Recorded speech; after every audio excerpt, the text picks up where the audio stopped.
Hello everyone, hope you're doing well. Today in this video I thought we would go through the hopes basically I have for the game of War Thunder in 2021. Now understand when we go through these hopes, generally I'm not taking into account the other side of the equation, which is the business side of the equation when it comes to War Thunder. Instead, this is just the general ideas that I would love to see in the game and love to see changed or fixed or implemented just on a personal level. The predictions video will be out tomorrow, and that is generally looking at all different sides of the equations, where this is just my personal view on what I would like to see. Another thing is, in the background you'll see footage of the Twitch channel, so basically just been, playing a lot over the last few months or so make sure to check that out if you're interested. And at the same time, this is going to be more of like a podcast format thing, so just going to sit down, relax, enjoy yourself, and let's go through some key ideas which would be nice to see in 2021. The first one is actually not that key. It's just a little bit of a nice addition, which would be the Stug 4. The Stug 4 was in the German release tree when it goes all the way back to when Germany was released as a ground vehicle tech tree, and it's one of the only vehicles out of the release trees that were implemented into the game for ground forces, which hasn't been added yet. There is a few for China as well, and the other one is the Elephant when it comes to Germany. And the Elephant, well, it's basically very similar to a Ferdinand, so we kind of already have it, but the Stug 4 is one of those unique ideas which unfortunately has just missed us over these last few years, and hopefully, just like how we got the Razorback P47 last year, hopefully stuff like the Stug 4 and even maybe the B26 can finally grace the game this year in a wonderful way. The next one is a more current issue, and this is more of an issue that I've personally run into over the last few months. Since Update New Power, the North American servers of War Thunder have been a bit rough. And what I mean by this is you get late join-in times, meaning that sometimes you can have matches where you're sat there for 1 to 2 to 3 minutes after you've loaded in, waiting to be able to spawn. You also have packet loss issues on the North American servers, which can lead to a lot of issues. And then also you have ping spikes as well. Something on the North American side of things is not going well when it goes to server side, and it is definitely creating some negative gaming experiences. And I think over the next year or so, it would be nice to see if if those issues were dealt with, whether in one way or another. Obviously, the problem with talking about like server stuff, I've been doing a decent amount of research into it, but I haven't found enough information about it to really, talk about what the issues may be. So I think generally, it's just going to be, for me, a general point of it would be nice if they were a little bit more stable compared to what they are right now. The next one would be more animated decorations. Now we have some animated decorations in the game. We obviously have the Sparkler when it comes to ground forces.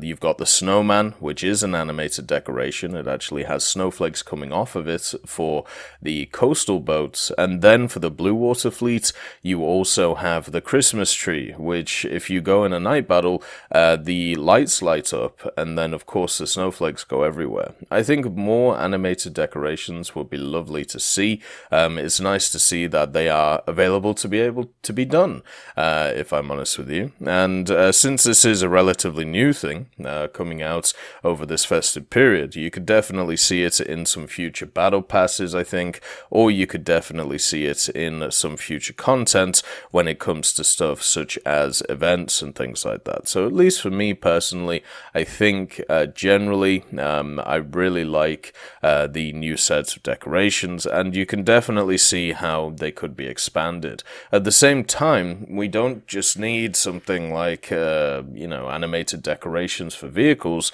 What about stuff such as animated decorations for the hangar itself? The hanger is technically fully customizable since you can add in a user hanger, but I think it is a missed opportunity for Gaijin to not either sell or not create content for the existing hanger that exists in game and try and make that a staple of the game, just like they do camouflages. Even though you can bring in user camouflages, you still have camouflages available for GE and also available on the market. For me, when it comes to the new hanger, which they've added in new power, you could definitely do a ton of different things with this when it comes to customization, and hopefully we see that expanded over the next year. Another one as well, for this is more of a player attention thing, prestige system for levels. So if you didn't know, in War Thunder there is a level cap of 100. I have been level 100 in this game for around about 4 to 5 years at this point, I'm pretty sure. And basically, once you hit that level 100, there is nothing else. You know, at level 100, you get 1,000,000 SL, which is wonderful. But what if there was a system which would be similar to what other games have created, which would be the idea that you would be able to prestige, so you would go back to level 0, you would keep all of your research for your tech trees and for your vehicles and all that, but your general level on your profile would get prestiged back to 0, and then you could level it all the way up again. And you wouldn't have to get all of the different, rewards again. Maybe all you get is something like a border when it comes to your profile picture. Maybe you just get a specific title, like Prestige 1 or something like that. If you have a look at something like Payday, for example, the way that Payday does it is you get an ace every time that you level up, and it changes depending on what level you are. And I think all you have to do is do some visual representation on a profile of that prestige, and that would be enough. Basically, just a bronze border, silver border, gold border, platinum border, something as simple as that could just add to, of course, the player attention and, of course, the gaming experience for people. Because it means when you look at a profile, it tells you a little bit more about that person and how much they've actually played compared to just if you're at level 100. Because it's kind of getting like the God of War title now. A ton of people have the God of War title because, well, the game has been around for a long time, so it's hard to differentiate how many people have put in an absolute ton of work and, the people who haven't. It's kind of as simple as that. The next one is smoke, so plain smoke, basically. We've once again over this festive period seen we've seen a new set of smoke, which is something we haven't seen in a long time.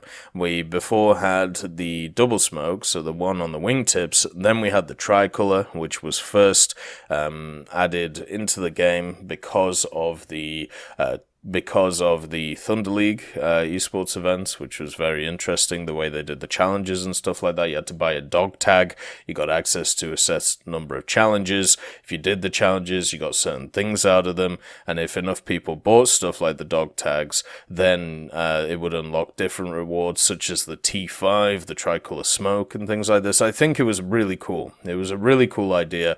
Would love to bring it back, just without the esports part. And basically it's what the Battle Pass is now, if I'm honest with you, but a little bit more personalized was the Thunder League one. And the thing is, over the last, little bit, we've got ourselves a winter smoke. It's if you actually use it in the test drive, what you'll find is the New Year smoke that it's called. It actually has snowflakes coming out of it and gives you, quite a nice snowy feel. It would be nice if over the next year or so we basically get more of them. I think generally that would be really nice. I think that would work really well, and hopefully at some point, they do add them, whether it's in the next season of the Battle Pass, whether it's in, for events and stuff as special challenges and awards in it, then, it could be really anything. The next one would be a revamp of the Build-A-Bear system. Now, if you don't know what the Build-A-Bear system is, Operation Shipyard was a Build-A-Bear system. If you want to, have a look at different systems which were parts of it, one of the Macabre events is basically the way to have a look at it. A strategist, that was what I class as a Build-A-Bear system. Basically, you sit there, you farm components through matches, and then you have a defined period where you have to get those components, and then after you get those components, then, you put everything together. There is a fundamental issue with these events, though, and the fundamental issue is that they are set up so you cannot get everything in the event. It's as simple as that. You have to make a choice. And one of the things that was said last year is events are generally designed for the most dedicated players, and basically the most dedicated players will be the ones that get everything. Now, that is not the case with the Build-A-Bear events. They are specifically designed so you have to pay for some of the things if you want everything. The strategist events were set up so you could only get 2 vehicles out of 4. The first event, I can't remember what it was called, the Battlefield Engineer event, that was designed so you could only get 1 or 2 of the vehicles out of 4. And the event earlier in the year, which was similar to the Operation or the Wargame Strategist event, was exactly the same. And Operation Shipyard was the one where if you got the first places, you were able to get everything, but you needed a ridiculous amount of first places over a small amount of time. And for me, this is suboptimal for a general player, because it doesn't matter how much time you put into the game. It doesn't matter how much, you put into what you're doing. There is no way of getting all of the rewards. And generally, I see this as a massive negative for individuals. So what I would do when it comes to the Build-A-Bear system is I would either expand it into the Battle Pass system, or I would expand it into the War Bond Shop system. And this is basically how I would do it. So the general idea is you would have a blueprint, and that blueprint is either present, as I said, in the Battle Pass, or it's present in the War Bond Shop. And if you purchase this blueprint, or if you get it as a reward, you have a period of, let's say, 2 months or 6 months to be able to grind out the parts for that blueprint. And then, once you complete it, you get the vehicle. And just like, the same workshop system that we've seen for the other events, it would be the same system, just over a longer period of time. And once you've got that blueprint, you cannot get another one. So you'd have 1 per Battle Pass or 1 per War Bond Shop, and at the end of it, it would be a coupon. So you could either keep it if you've ground it out, or you could sell it on the Gaijin market. It would be up to you. But you would be limited to 1 every period of Battle Pass or every period of War Bond Shop, depending on what they wanted to tie it to.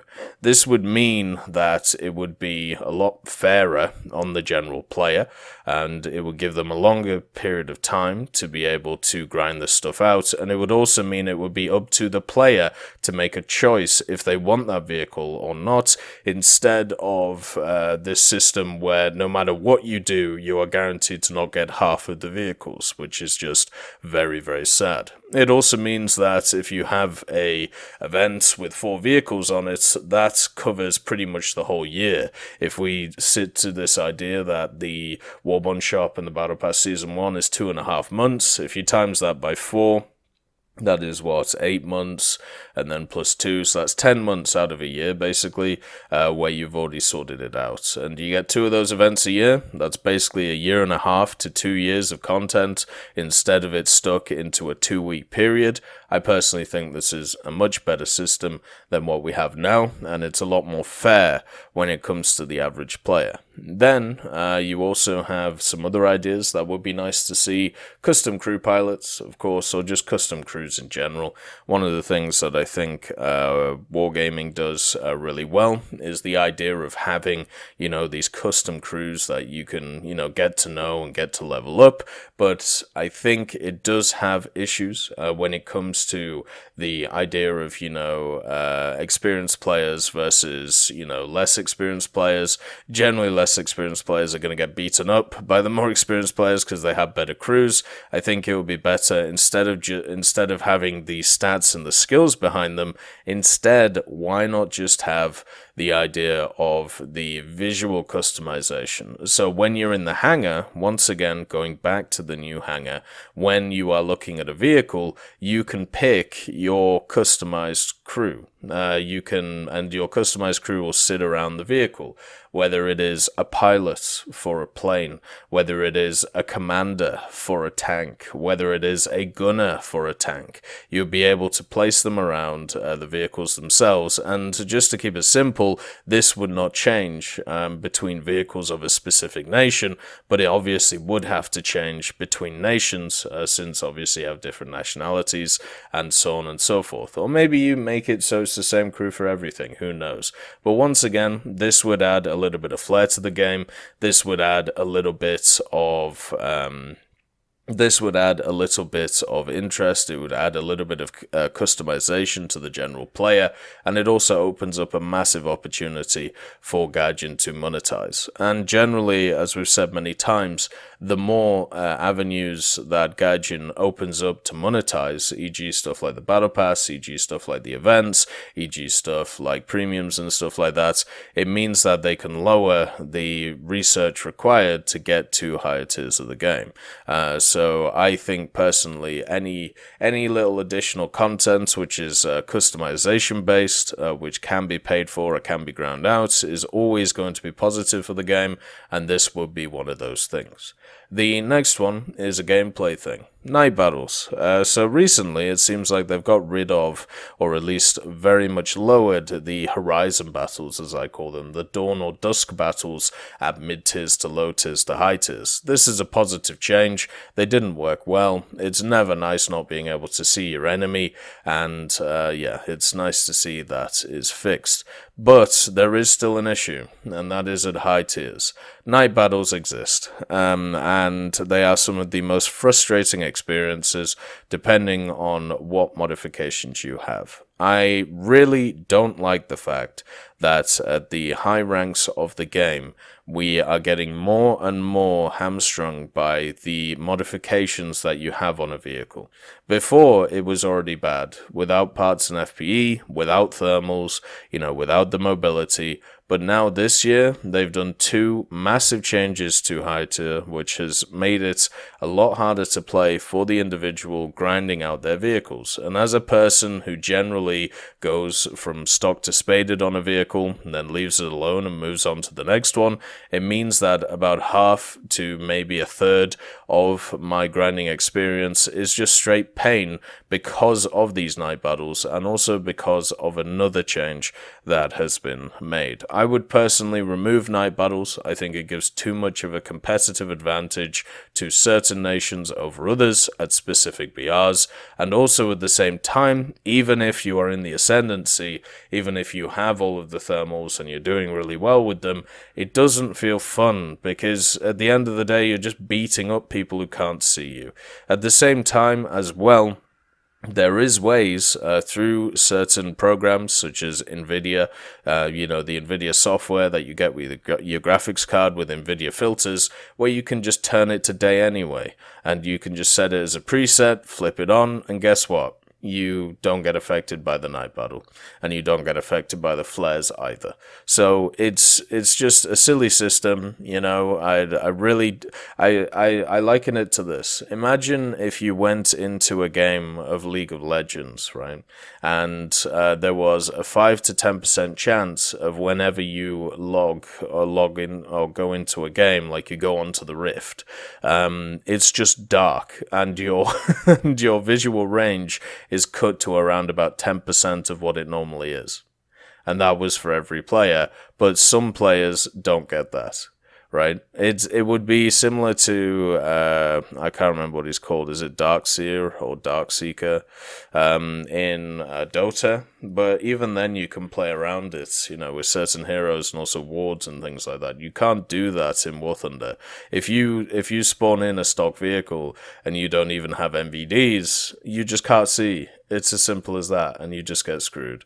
And the idea that only, vehicles with NVDs or with thermals get night battles, this is wrong. I've run a full 9.7 basic stock lineup in the past for the Soviets, which do get NVDs, but you have to research them. And guess what? I've got into night battles and I haven't had NVDs researched at all.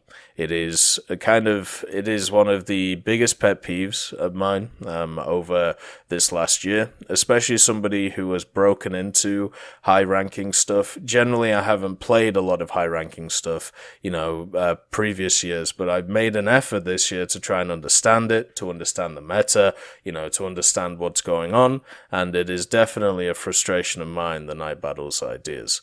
The other frustration is, of course, the stock heat FS change. So in order to supposedly balance the grind, I suppose, for high-ranking vehicles, it was made, it was changed so vehicles were given stock heat FS, and then they had to research an APFS DS shell at rank 1.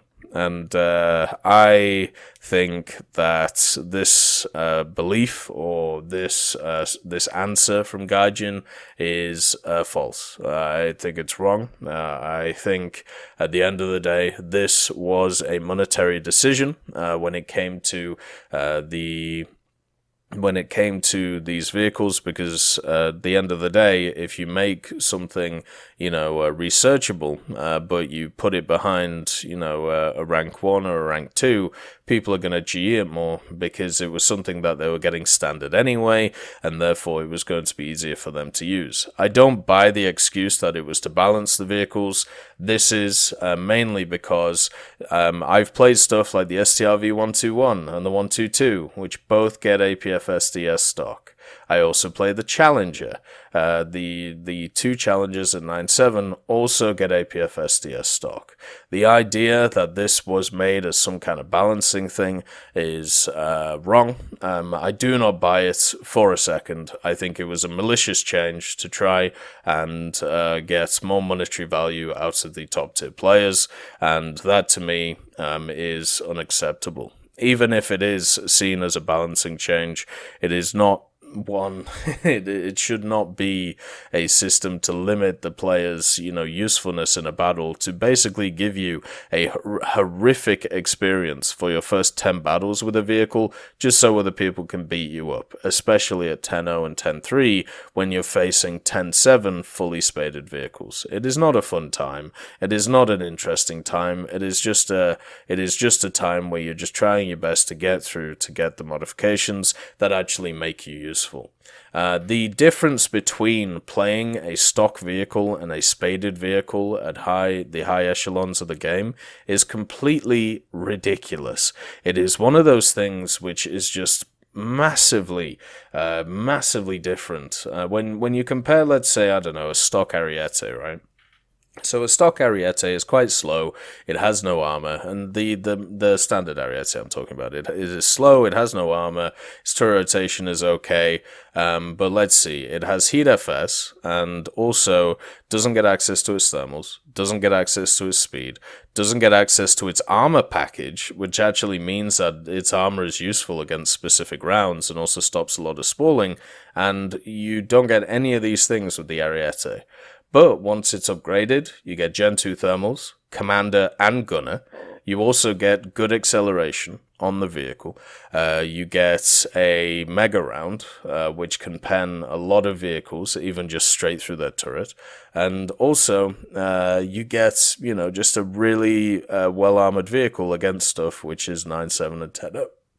10.0, maybe not against 10.7s.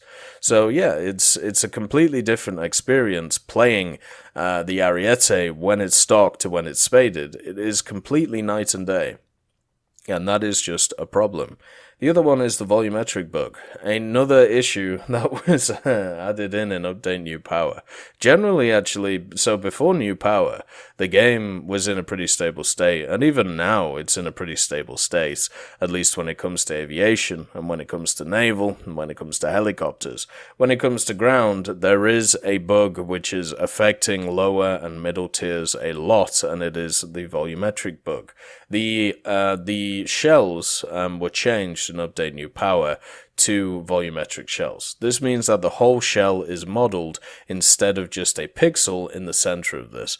And this is generally, I see, as a very positive change. I think it is a positive change for the game, and it works incredibly well for the game. There is just one problem with it that needs to be solved, and it would be nice if it was solved, earlier than later. Basically, when two plates align, or when two plates sit next to each other, if you hit between those plates, on that area where the two plates connect, it counts both of those plates' armor values together. So if you have a 100mm plate and then you have below it a 200mm plate, at the point where they connect, that is counted as 300mm. Which is, of course, ridiculous. This is not how, anything works. This is not how general armor works. This is not how general physics works. And it is incredibly annoying, especially if you are using large caliber guns, or if you are using large guns. I've been running around for the Operation Winter events with the T-30 and also the T-34, which both have very large guns. And because of that, their shells are incredibly large, and I've been getting so many of these weird ricochets or weird non-pens because of the fact that the shells are getting caught on these little areas. Stuff such as not penning the turrets of a Sherman, not a Sherman Jumbo, just a standard M4A3 Sherman. Not penning the turrets of a Bulldog. Not being able to pen an IS-3 at all frontally because you can't, go through the triangle. Not shooting any Soviet vehicle on the side and hitting those two plates, or hitting just the track and it getting stuck. There are countless occasions that I can think of where this volumetric bug has affected me, especially with the larger gun vehicles, and I hope that in the new year this is solved so it can get rid of this overlaying armor which is going on right now. The next one is the hitboxes of destroyed vehicles. Now, I once again think that the addition of destroyed vehicles on the map is a massive positive change. It adds a ton to the battlefield. It makes it feel like the battlefield itself is alive, and at the same time, as I said, it creates different paths that you can go down, especially on stuff like conquest maps, which are generally, at least in my opinion, the worst style of map in the game, just because it focuses the fighting around one area, so therefore it's very easy to set up kill spots around those areas. But with these, with the new destroy vehicles, it changes the way that the game can be played, and I really like that. Now, there is definitely a problem with the hitboxes of those destroyed vehicles, though, whether they are too big or whether they are too small. It seems to depend on the vehicle themselves, so it would be nice if they were just refined a little bit. It's not a big deal, but it is something that would, be nice to see. It's definitely not as key as the night battle issue, or the volumetric bug issue, or the stock heat FS issue, but it is something to be considered. I'd just like to thank John Ryman, Universe, Conte Baraka, Elove Goat, Trigger Hippie, Eugens Terry, Ambrosius McClellan, Daniel Stanton, Martinez B. Young, and also Hans Vergellen, Sebastian Mizon, and Samuel Schlick for supporting the channel.